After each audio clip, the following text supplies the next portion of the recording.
नमस्कार दोस्तों, आप सबका स्वागत है टॉप विताई पर। मेरा नाम है अरविंद। आज मैं एक और कहानी लेकर आया हूँ आपके लिए। एक लड़का है 24 साल का, जिसकी फैमिली में कोई भी नहीं है, अकेला है। उसके माता पिता की डेथ हो चुकी है। वो एक जगह काम करता है, एक दुकान पर। थोड़ा बहुत पैसे कमा लेता है, ज्यादा नहीं कमाता लेकिन थोड़े बहुत कमा लेता है। उसकी दिनचर्या जैसे तैसे गुजार लेता है। वो हमेशा की तरह घर पर आता है, उसके रूम पे चपाती बनाता है 4 और सब्जी बनाता है और वो नहाने के लिए जाता है। तो जब वो नहा के आता है तो वो देखता है कि 4 चपाती में से 3 चपाती रखी हुई लेकिन 1 चपाती गायब है। तो वो फिर नेक्स्ट डे जाता है नहाने के लिए, खाना वाना बना के 4 चपाती और सब्जी। फिर देखता है तो फिर 3 चपाती मिलती है, 1 चपाती गायब होती है। तो वो अगले दिन नोटिस करता है इस चीज को कि आखिर मेरी 1 चपाती ले जा कौन रहा है। जब उसने नोटिस किया तो एक चूहा आता है मोटा सा, वो उसकी चपाती लेकर जाता है। तो वो चूहे को पकड़ लेता है और पूछता है कि मेरी चपाती क्यों लेके जा रहा है। तो चूहा बोलता है ये तो मेरे हिस्से की ही चपाती है जिसे मैं लेके जा रहा हूँ। तो लड़का बोलता है तुम्हारे हिस्से की कैसे हुई? मैंने मेहनत करी, मैंने पैसे कमाया, जैसे तैसे मैं अपना जीवन गुजार रहा हूँ, तो तुम्हारी चपाती कैसे हुई? बोले मेरी ही चपाती है। तो वो बोलता है चूहा, बोले अगर इन सब सवालों के जवाब चाहिए तुम्हें, जिंदगी में जो भी तुम्हारी चीजें परेशानी चल रही है या फिर इस चीज किसी भी चीज का तुम्हें जवाब चाहिए, तो मैं तुम्हें एक जगह बताता हूँ। एक जगह जाइए गौतम बुद्ध के पास, उनके आश्रम में, वहां तुम्हें हर सवालों के जवाब मिल जाएंगे। लड़के को बात समझ आ जाती है। लड़का जाता है तो अपने जहाँ पे वो काम करता है वहां से 8-10 दिन की छुट्टी ले लेता है और बोलता है कि मुझे जाना है। तो मालिक भी उसको छुट्टी दे देता है। वो निकल पड़ता है जर्नी पे। तो जाते जाते एक रात हो जाती है। तो उसे रात में रुकने के लिए कहीं ना कहीं सहारा चाहिए रहता है। तो वो एक हवेली देखता है, एक कोठी देखता है।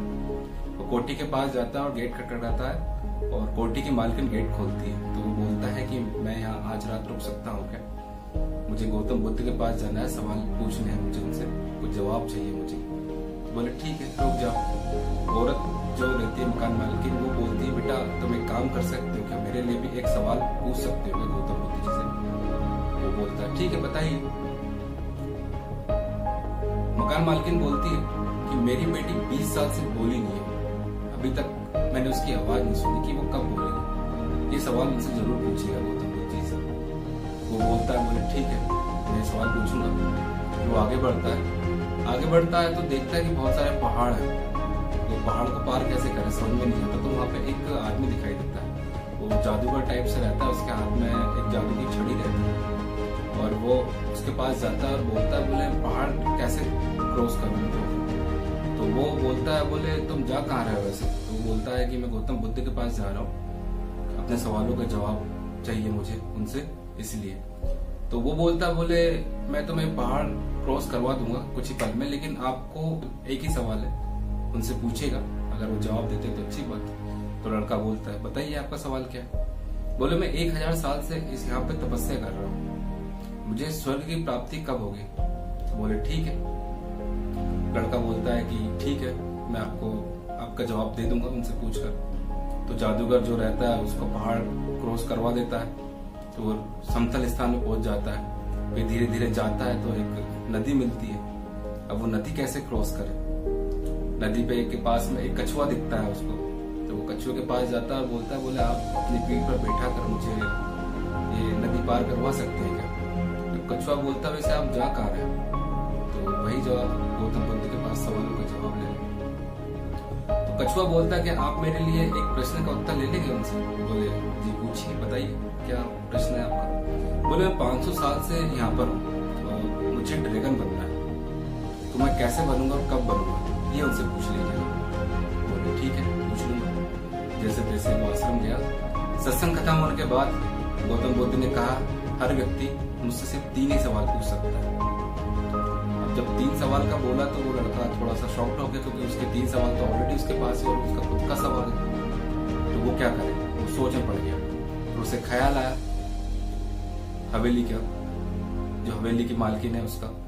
बोले उसकी बेटी 20 साल से बोली नहीं है, तो चलो उसका क्वेश्चन पूछ लेते हैं। दूसरा ख्याल आया जादूगर का, जो 1000 साल से तपस्या कर रहा है। तो उसने सोचा चलो उसका भी कर ही लेते हैं। फिर तीसरा सवाल आया कछुए का, जो 500 साल से इंतजार कर रहा है कि वो ड्रैगन कब बने। यह देख फिर उसे उसका खुद का ख्याल आया कि मेरी जिंदगी तो चल ही रही है जैसे तैसे, और थोड़े मेहनत करूंगा अच्छे से तो शायद और अच्छा हो जाएगा, मैं अच्छा हो जाऊंगा। तो वो अपना सवाल त्याग देता है और वो उन तीनों सवालों का जवाब गौतम बुद्ध से लेता है। तो गौतम बुद्ध बोलते हैं पहले सवाल का जवाब, जो हवेली की मालकिन है उसकी बेटी है, उसकी शादी जिस दिन हो जाएगी वो बोलना स्टार्ट कर देगी। और दूसरा सवाल जब का आंसर दिया उन्होंने, बोले जो जादूगर वो उसकी छड़ी छोड़ देगा उस दिन वो स्वर्ग को प्राप्त हो जाएगा। और तीसरा सवाल जब कछुआ अपना कवच छोड़ देगा तो वो ड्रैगन बन जाएगा। इसको उसके सवालों का जवाब मिल चुके थे। लड़का वापस आया कछुए के पास, कछुए से बोला जब आप अपना कवच छोड़ देंगे तो आप ड्रैगन बन जाएंगे। तो कछुए ने अपना कवच छोड़ दिया और ड्रैगन बन गया। और जब ड्रैगन बना तो उसे कछुए की जो खाल रहती है उसमें बहुत सारे मोती बन गए। तो कछुए ने बोला ये मोती आप ले जाइए, इनका मेरा क्या काम है, आपके ही काम आएंगे। तो मोती रख लेता है, आगे जाता है जादूगर के पास। जादूगर को उसको बताता, बोले आपको स्वर्ग प्राप्त हो जाएगा लेकिन आपको आपकी छड़ी छोड़नी पड़ेगी। तो बोलता है ठीक है, ये छड़ी तुम रख लो, तो उसे भी स्वर्ग प्राप्त हो जाता है। फिर वो जाता है मकान हवेली की जो मालकिन है उनके पास, उनसे बोलता है कि आपकी बेटी की जिस दिन शादी हो जाएगी उस दिन आपकी बेटी बोलने लगेगी। तो जो औरत रहती है, आंटी रहती है, वो खुश हो जाती है, बोले ठीक है अभी शादी कर देते हैं, दूल्हा मेरे सामने बैठे ही है। वो शॉक्ड हो जाता है, बोले तुम भी लड़की को देख लो, अगर पसंद आता है तो ठीक है, नहीं तो कोई दिक्कत नहीं। तो दोनों पसंद कर लेते हैं एक दूसरे को और शादी हो जाती है। और वैसे ही लड़की बोलती है, बोले आप तो वही है ना जो उस दिन हमारे घर पर आए थे, रात रुके थे। लड़के की जिंदगी सेटल हो गई थी, उसे सब कुछ मिल गया था। जब तक का उसने अपने सवाल नहीं त्यागे तब तक वो वैसा ही था। जब उसने अपने सवाल त्यागे तो उसको सब सवालों के जवाब मिल चुके थे। इस कहानी से हमें यही शिक्षा मिलती है कि जब तक हम अपनी बुरी आदतों को छोड़ेंगे नहीं, बुरी आदतों को त्यागेंगे नहीं, जब तक का हम कुछ अच्छा अचीव नहीं कर सकते।